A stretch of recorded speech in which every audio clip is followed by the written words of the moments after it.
Hello everyone. Today I want to talk about what I have learned from my 2021 Louis Vuitton pre-loved haul.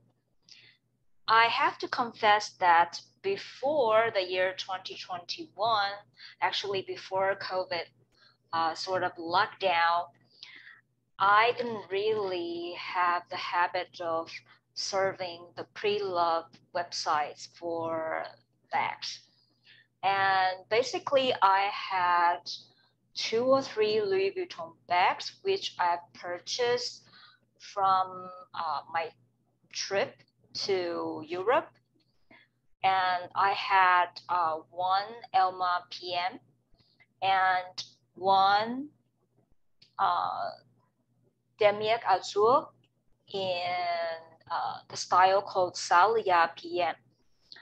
And those two pieces are no longer in my collections. However, after 2021, I've got a few collections from Louis Vuitton from the pre-loved websites. And I have learned something. Now it's 2022, so I guess after this period, I can do some reflection and think about how my purchasing style have changed and what this process has taught me. So the first thing I have learned is that you need to have spare funds to purchase the pieces that you want. Okay, so before COVID, I spent most of my savings on my trip to foreign countries, on international trips. I live in Taipei, Taiwan, and during summertime, I would usually arrange one trip to either the US or one of the European countries, or in Japan, or in some nearby Asian countries. So most of the time I would spend my spare funds on traveling. But due to COVID, I kind of used that money I saved on collecting some luxury pieces from Louis Vuitton, which I would never have done that if COVID didn't happen and I would use the funds for traveling. And it is a way for me to expand my my current life circle and to see more of this world. So I really enjoy my trips abroad. And because of the lockdown and the COVID, I guess I just wanted to have some connection with some European fashion, some fashion from the outside world. So I think that's why I got into the habit of browsing those browsing those online pre-loved websites. And when I did that, I found that, oh, much of the pieces I've looked at, I've wanted, are priced in a much more reasonable prices, and that is more affordable than when the time it was first released. So I guess that was the beginning. So if you want to buy anything, make sure you save first. Without saving first, you won't be able to buy anything you want, no matter what you want to do. Whether you want to buy yourself a simple outfit, or if you want to have a nice meal, or no matter you want to buy a brand name bag, or even some just contemporary bags. Okay, and the second point I've learned is that you don't need to have other people's must-haves. Okay, so in the beginning of this lockdown period, when I was addicted to browsing the internet about all those websites and YouTube channels about other people's luxury brands, and I noticed that a lot of people mention something like, if you have pieces from Chanel, or if you have pieces from Hermes, it's more likely you will keep the value of those pieces when the time you want to sell them. However, I think no matter no matter, I think it's not important that those brands are like very famous or they are made of like exceptional qualities. If you are not having that lifestyle, if you are not having enough occasions for you to bring your Hermes Kelly bag or your Birkin's bag or your classic flaps to any of the occasions in your daily life, then it will be meaningless for you to get those things, even if those pieces are surely beautiful. And maybe I have no right to say that, but I just feel that your style reflects what you want, and if this kind of style, for example, you become a very like expensive madame when you carry a Birkin or when you carry a Kelly, but you are not an expensive like madame and it doesn't suit your style, then the only way you can deal with the bag is to put it on the shelf. And that's not what a bag is made to be. Okay, so I think even though like Hermes and Chanel pieces are so beautiful and they are classic and it's worth buying, you don't need to do that if you are not really into that kind of style and what it says about you. And you don't need to collect every famous pieces from every designer. For example, like the Balenciaga City Bag used to be very famous when I was when I was much younger. Everyone has that. I didn't have that because at the time I think it's very expensive for me. It's about 1 month of my salary, and I wouldn't want to spend my money on that, so I didn't buy it. But when I look at it now in the pre-loved market, they can cost way below the price they were priced. So I could easily fulfill my dream of buying that Balenciaga City Bag. However, I didn't do that because first of all, I'm sort of done with heavy leather bags. Even though they said that, oh, it's made of lambskin, it's not that heavy. But, well, after carrying some leather bags, you know that leather bags are much heavier, no matter whether it's lambskin or calfskin or any kind of skin. So I think I would really like shy away from leather heavy bags. Okay, so you don't need to collect everything that you can afford. It all depends on whether you are attracted to it right now at this moment. Okay, and the third thing I've learned is that your collection or your selection reveal your subconsciousness and your consciousness. Okay, if it's something that you have not felt in your heart, that it's in the subconscious level. But if it's something that you are thinking about, then it's revealing your conscious level. So after spending my travel funds on my Louis Vuitton collections, I found that a lot of the pieces that I accumulated are from the Y2K period, the year 2000. And for example, the Murakami, the Haruki, not Haruki Murakami, it's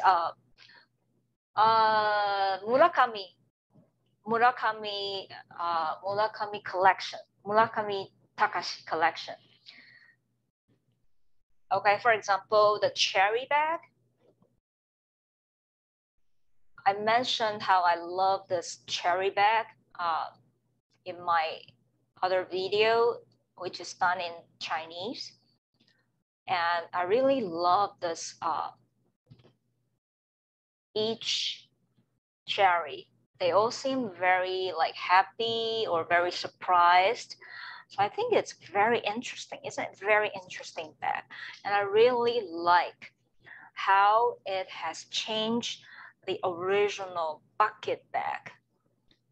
Okay, basically it's just put those cherries on the original bucket bag and brings a lot of liveliness to the original design. And I really like the red interior, which feels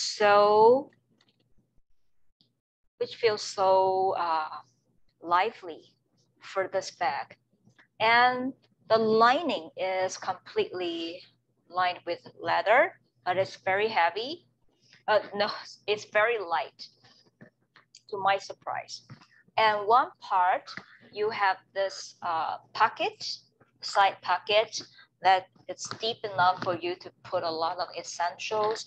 And on the other side, you have this zipped pocket where you can put your wallet in, okay?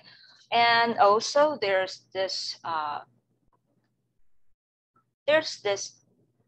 lock that you can hook your like your pouch, so that is easier for you to reach for the pouch. So it's so easy to use, and I really love this bag. And another piece from the Y2K collection, of course, is also from the Murakami Takashi's collection, is this multicolor piece. I really love this multicolor piece. The same, it has done something so unique and so new to the Louis Vuitton conventional monogram. And it has brought so much color to the original design. And each color feels so lively and beautiful. That is why I love this Murakami collections from the year 2000s. So I realized that the reason why I love this collections that much compared with other collections, is because it's the first collaboration of popular art with a very classic designer brands. So I think the combination of this postmodern elements of the pop culture and the conventional, the classic, the so-called classic designer house, I think is it's a very fresh and cross-cultural interaction. And so that's why I really love things from this collection. And how does it reveal something about me? I think being a person in Taiwan, a Taiwanese, and I learn English, and I've always liked to travel, and I always wanted to cross that cultural boundaries to for each side to understand each other. I think this is what I want to bring together: the cross-cultural aspect and also the sort of the postmodern and the modern kind of differentiation. So for me, it sort of revealed a very successful venture into something old. So I think this is what I feel this my tendency to collect pieces from Murakami collection, reveal it in that way. And also about how it reveals my consciousness, I would say, for example, I used to love the Elma PM bag so much. I bought it. that was the first Louis Vuitton bag I purchased, and which was when I traveled to Paris for the first time in the year 2008. However, during the 14 years when I had this bag, I had only used it for a couple of times, maybe less than 4 times. And when I asked myself why, I remember like when I first got it, I was so excited. I feel myself so lucky because it was my first time to travel to Paris, and I got this dream bag of mine, and I sort of baby the petite the vacata leather, and I take it out to make sure that it would tan like naturally without exposing it too much to the direct sunshine, but make sure that it has some kind of like light. It is exposed to some kind of light to have this like natural patina color. I remember I babied it so much. However, I only used it 4 times. So I was wondering why I didn't use it that more. I think that was because at the time I didn't find the right occasion for it. But then I found that sometimes I complain that I think that it didn't suit my lifestyle because the bottom is very wide. But then I love that shape. So I ended up finding this Elma BB on the pre-loved market. And when I first saw it, it was really love at first sight because it has all the elements. The Art Deco inspired triangular shape, and also a not too wide bottom. And I can carry all my essentials within this one bag. And this bag is very versatile. I can use it for formal occasions. And by putting on the strap, I can wear it cross-bodily, and it's really convenient. So I really love this. So I really found something that not only fulfills my love for its style, but also for its practicality. Okay, so, and the third thing I found is that, the fourth thing I found is that my collection only makes sense to me. Or you can say your collection only makes sense to you. Okay, when I'm here talking about my love for the Y2K collection, for the Murakami collections, some people would say, oh, that's the period of when Paris Hilton, as the first influencer, they sort of bring up the fashion, the style for the multicolored pieces. Yeah, I agree. I totally agree. But what I experienced is that, oh, this period is the first time that a Japanese pop artist can collaborate with a French classic designer brand. So for me, this means this has another different meaning. And I really also love how Paris Hilton, the kind of spirit, she doesn't care about what other people think about her. And she just exhibit her style. She just does whatever she wants. The way she sees a beauty in what she's doing it. So I really admire that kind of spirit. So in other words, I feel that your collection, whatever you want to bring into your wardrobe, it only means something to you. So it's okay that other people do not understand why you did what you did, but it makes sense to you, and then you can do it. Okay, so I think the fifth thing I've learned is that you don't, well, okay. The fifth things I think the fifth thing I think you need to notice is that you have to have the wisdom. Oh no, this is the sixth thing you need to know. You have to have the wisdom and healthy mindset to complete the collection. In other words, the buying, the purchasing, and let go of the pieces that no longer serve you. Okay. So you need to have the wisdom to know when to stop. Because if you form the habit of browsing the pre-loved websites, there are always new things coming up.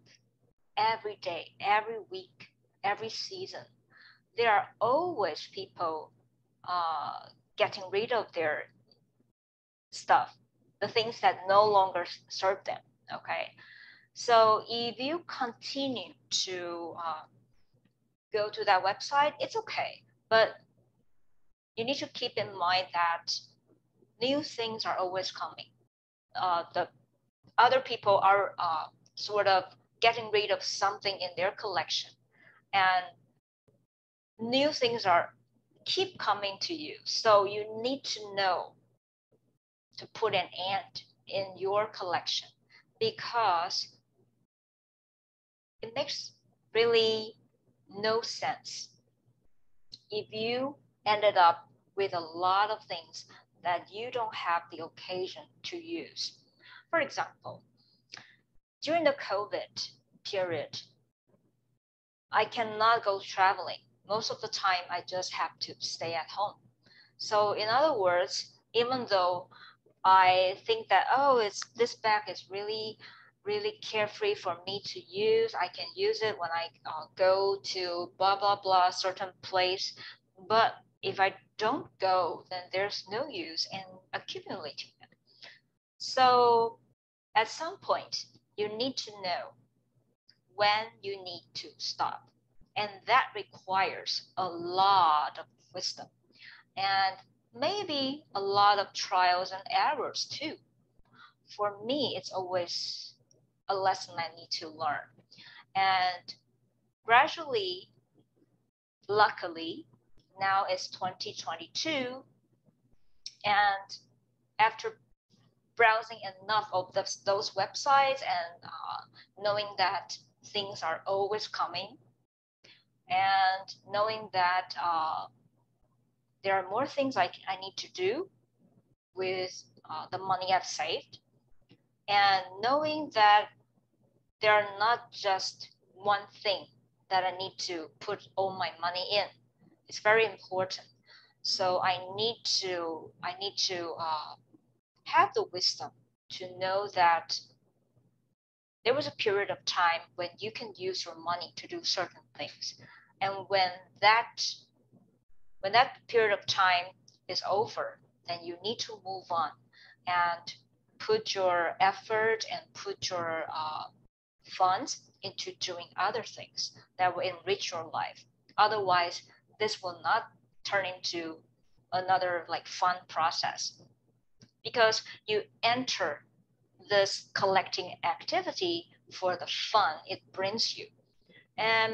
But in the end, if this stops being a fun thing, then there's no reason to continue. You need to find some other ways to make the process of using your money fun. Okay, and the final point, which I want to talk about, is be the spirit of your collection. Okay, so previously I talked about how your collection only makes sense to you. I think what I wanted to say, and which is very important, is that indeed your collection, the things that you buy, reveal something about you. So in other words, it's something that carry your dream, your ideal self is embodied in those purchases, in those items and products. Okay. So when I said I need to become the things that I collect, the spirit. I mean, for example, I mentioned something about the cross-culture engagement between like the Japanese pop art and the sort of classic modern designer brands in France. And I talk about how Paris Hilton, she is brave enough to express herself and to live a kind of lifestyle that other people would follow. And she is fearless and she says whatever she wants and not to be afraid of being criticized, being experimental. So I think this kind of spirit is something I can really get from those collections, making something new out of the old and bridging some kind of gap. Okay, so I think if I find this in those collections, there's some things I can learn from what I love. So I think the important thing is that I become the spirit that I want to collect, and I embody those spirits in me, that I don't need to collect anything more. Because if I am what I'm looking for, what I'm dreaming about, then my collection is complete. Okay, I hope this all makes sense to you. And so basically, I'm very grateful for the kind of experience that allows me to begin this collecting process. And but also on the other hand, I'm also grateful for the kind of experience that has taught me that there's a time for me to, there's a way for me to complete this collection process. So I hope you find this tips, all those things I have learned from the process useful, and maybe you can apply it into your own collection and see what your collection has revealed about you. Okay, stay positive and let's see each other next time. Bye.